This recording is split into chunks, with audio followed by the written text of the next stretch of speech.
Ancien député de la Chambre des communes, directeur artistique et ingénieur de son. Avec Pierre Nantel, entendez l'actualité. Sans fausse note. On va se parler d'argent au moment même où la nouvelle ministre qui est nommée au Conseil du Trésor, Mme Ginette Petitpas-Taylor, vient nous faire. Elle a l'air bien convaincue qu'elle a beaucoup de choses à faire. On est d'accord avec elle. Et on va en discuter d'ailleurs, pas de ça précisément, mais de nos sous avec Fabien Major. Bonjour Fabien. Bonjour.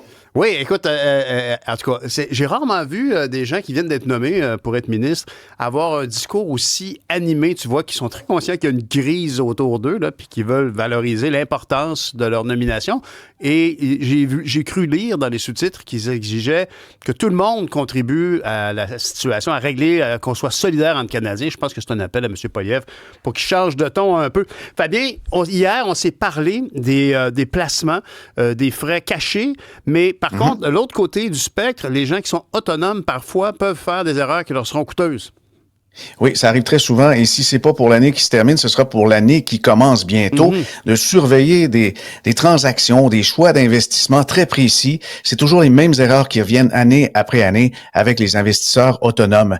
C'est qu'ils ne savent pas que le CELI et le REE, le régime épargne-études, c'est pas complètement à l'abri de l'impôt. Surtout aux yeux du fisc américain. Parce que les Américains, ce genre de régime-là, c'est pas des régimes de retraite à impôt reporté, puis c'est pas non plus tout à fait libre d'impôt. Alors, ils vont se servir carrément dans les comptes des Canadiens. Ben voyons. Ils vont aller chercher, si par exemple on a des dividendes de titres américains, ils sont soumis à une retenue fiscale de 15%. Et ça réduit automatiquement le rendement. Alors, supposons que vous avez des actions de Wells Fargo, la grande banque américaine, ça verse un dividende annuel. Votre dividende, c'est 1000 $, bravo, c'est dans votre CELI. Ben, il y a une retenue de 150 piastres qui sera appliquée. Et comme le CELI est un compte non imposable au Canada, vous pouvez même pas réclamer le crédit pour impôt étranger sur votre déclaration. Alors, c'est un rendement amputé après année après année. Puis ça fait boule de neige, tout ça, là. Mais là où c'est très commun... Tu dis que les autorités américaines peuvent aller faire une ponction directement dans le compte. Oui, en fait, avant le versement dans le compte du Canadien. Okay. C'est ça. Parce qu'ils savent avec les déclarations. De ça. C'est le dividende qui t'était versé, qui est grévé, qui est amputé de cette somme-là. OK. Wow. C'est ça. À la source, donc, on sait que le citoyen est canadien, puis on lui enlève un 15% comme ça. C'est la même chose pour les compagnies et puis les individus qui ont des placements qui ne sont pas enregistrés. Ça veut dire un compte ouvert, un compte au comptant, on appelle ça comme ça. Alors, les titres à dividendes américains, ça, c'est considéré au Canada comme étant du dividende de source étrangère et c'est pas la même chose qu'un dividende canadien. C'est taxé au maximum. Et j'ai fait des évaluations avec un portefeuille de 200 000 en actions américaines. Et si c'est pas optimisé, puis si on surveille pas ça, l'effet combiné des retenues fiscales et des impôts au Canada, ça peut coûter 30 000 $ ou plus sur une décennie. C'est juste parce qu'on n'a pas surveillé la fiscalité. Eh là là, OK. Puis est-ce que tu crois que ces mesures administratives-là peuvent s'accentuer avec la nouvelle présidence Trump? Oui, absolument. Je pense qu'il peut même enlever certaines façons de faire. En passant par des FNB, des fonds d'investissement qui s'enregistrent au fisc américain, il y a moyen d'avoir une récupération. Mais s'ils font sauter ça, évidemment, ça va pénaliser tous ceux qui ont de l'épargne avec des actions américaines en se disant, écoutez, vous n'êtes pas citoyen américain, payez vos affaires. Nous autres, il n'est pas question qu'on vous fasse de cadeaux. Ouais, c'est à surveiller, certainement, parce que il y en a qui disent, on investit trop au Canada. Le Canada représente 4% de la finance mondiale. On devrait diminuer. Mais c'est que la fiscalité canadienne nous avantage quand on a des investissements canadiens dans nos comptes d'épargne, des comptes, etc., qui servent pour la retraite ou les études. À l'extrême de ça, c'est le fonds de travailleurs. Là, à l'extrême de ce placement à l'étranger qui cherche à profiter d'une embellie économique ailleurs, on peut soutenir avec moins de rendement des fonds de travailleurs qui soutiennent des entreprises de chez nous. C'est comme aux deux bouts du spectre, si on peut se permettre. Oui, en effet. Mais il faut comprendre aussi que les fonds de travailleurs, ils ont la plupart du temps quasiment une trentaine de % d'investissement à l'étranger. C'est juste un peu pour diversifier. Ils ont des obligations parce que c'est rendu des colosses, là. Celui de la FTQ, le Fonds de solidarité, c'est plus de 10 milliards d'actifs, là. Alors, il n'y a pas donc autant à chaque année de nouvelles possibilités d'investissement pour le Fonds de solidarité. Bon, c'est bien géré, faut croire.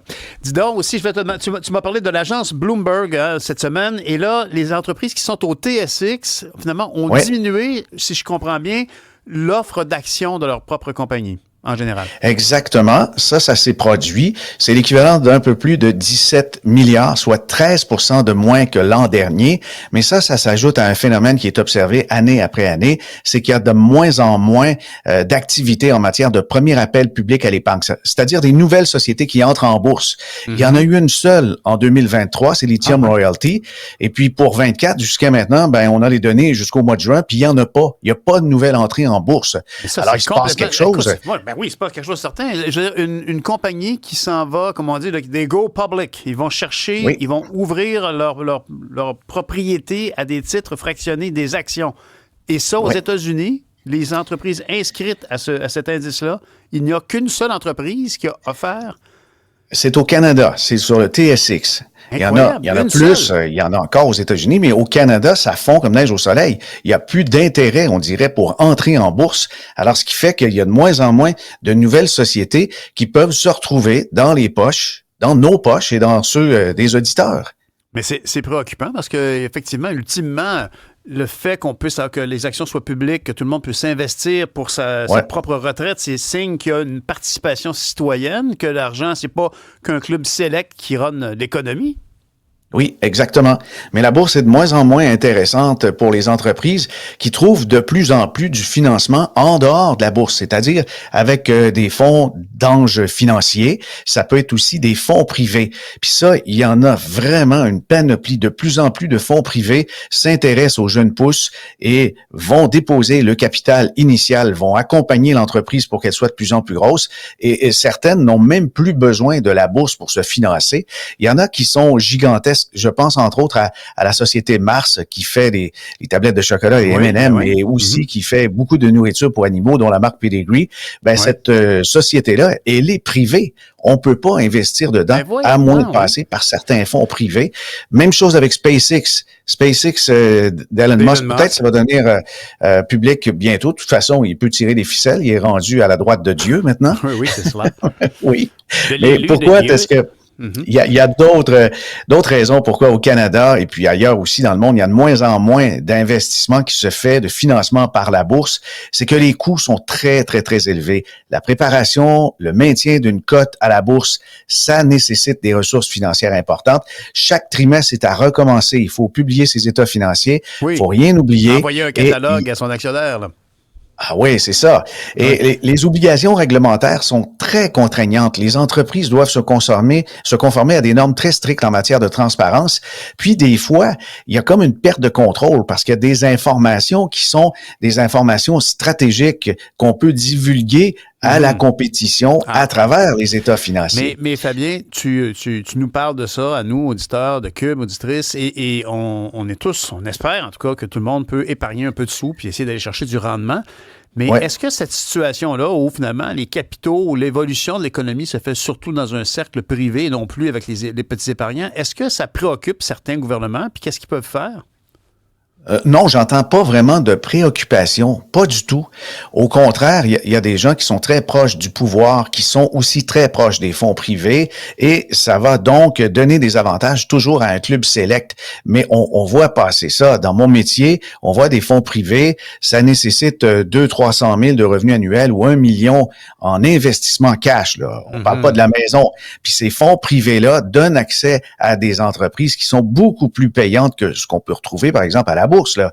Alors, on dirait qu'on a tranché en plus l'accès aux capitaux pour les plus riches des plus riches, et puis le monde ordinaire utilise la bourse. Il y a quelque chose de tranché. Là.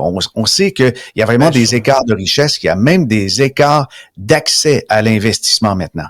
Bien, je trouve ça très préoccupant. Puis en tant qu'ancien politicien, je vais te poser une toute dernière question en quelques secondes. Est-ce qu'on ne devrait pas regarder ce qui se fait dans d'autres pays où l'accession à l'économie ou aux entreprises par action est plus facile? Y a-t-il des pays où c'est plus facile?